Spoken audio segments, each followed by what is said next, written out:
அரசுமுறை பயணமாக ஜப்பான் சென்றிருந்த பிரதமர் மோடி ஷாங்காய் ஒத்துழைப்பு மாநாட்டில் பங்கேற்க சீனா சென்றடைந்திருக்கிறார். பிரதமர் மோடி 2 நாள் பயணமாக வெள்ளிக்கிழமை ஜப்பான் நாட்டிற்கு சென்ற பிரதமர் மோடி தலைநகர் டோக்கியோவில் நடைபெற்ற இந்தியா ஜப்பான் வர்த்தக மாநாட்டில் பங்கேற்று பேசினார். அப்போது இந்தியாவில் அடுத்த 10 ஆண்டுகளில் 6 லட்சம் கோடி ரூபாய் முதலீடு செய்ய ஜப்பானில் உள்ள நிறுவனங்கள் இலக்கு நிர்ணயித்திருப்பதாக தெரிவித்தார். இந்தியாவில் விரைவில் 3வது பெரிய பொருளாதார நாடாக உருவாக இருப்பதால் தொழில் அதிபர்கள் இந்தியாவிற்கு வந்து முதலீடு செய்ய வேண்டும் என்று அழைப்பு விடுத்தார். இதையடுத்து இரு நாடுகளுக்கு இடையிலான இருதரப்பு உறவுகளை வலுப்படுத்துவது தொடர்பான பேச்சுவார்த்தை நடத்தப்பட்டது. தொடர்ந்து பிரதமர் மோடி ஜப்பானில் உள்ள சுமார் 16 மாகாணங்களின் ஆளுநர்களை சந்தித்து பேசினார்.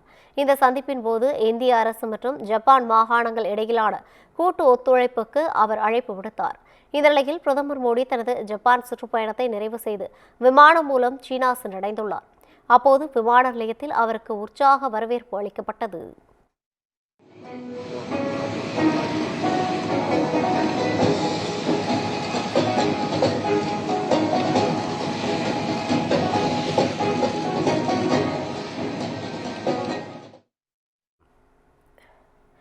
தொடர்ந்து சீனாவின் தியான்ஜின் நகரில் நடைபெறவுள்ள ஷாங்காய் ஒத்துழைப்பு கூட்டமைப்பு மாநாட்டில் பங்கேற்று பிரதமர் மோடி உரையாற்ற உள்ளார்.